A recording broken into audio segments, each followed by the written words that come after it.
John chapter 9. As he went along, he saw a man blind from birth.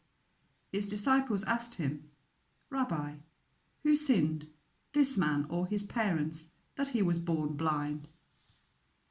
"Neither this man nor his parents sinned," said Jesus, "but this happened so that the works of God might be displayed in him. As long as it is day, we must do the works of him who sent me. Night is coming, when no one can work.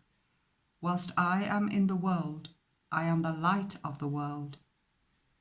Having said this, he spat on the ground, made some mud with the saliva, and put it on the man's eyes. "Go," he told him, "wash in the pool of Siloam." This word means sent. So the man went and washed, and came home seeing. His neighbours and those who had formerly seen him begging asked, "Isn't this the same man who used to sit and beg?" Some claimed that he was.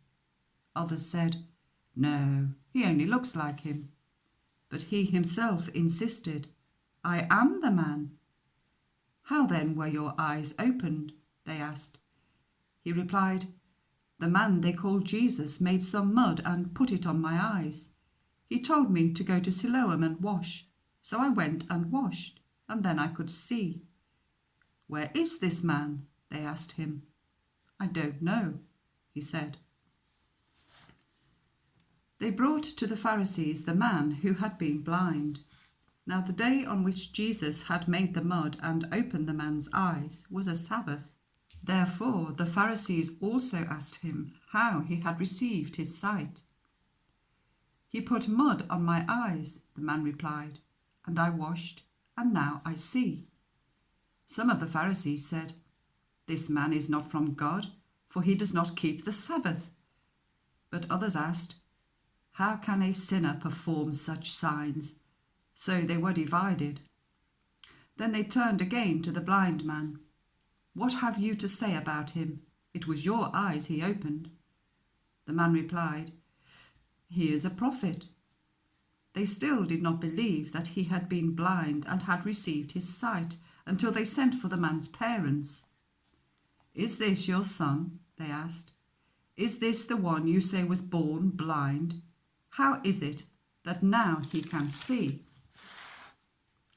"We know he is our son," the parents answered, "and we know he was born blind. But how he can see now, or who opened his eyes, we don't know. Ask him. He is of age, he will speak for himself." His parents said this because they were afraid of the Jewish leaders, who already had decided that anyone who acknowledged that Jesus was the Messiah would be put out of the synagogue. That was why his parents said, "He is of age, ask him." A second time they summoned the man who had been blind. "Give glory to God and tell the truth," they said. "We know this man is a sinner." He replied, "Whether he is a sinner or not, I don't know. One thing I do know, I was blind, but now I see." Then they asked him, "What did he do to you? How did he open your eyes?" He answered, "I have told you already, and you did not listen. Why do you want to hear it again? Do you want to become his disciples too?"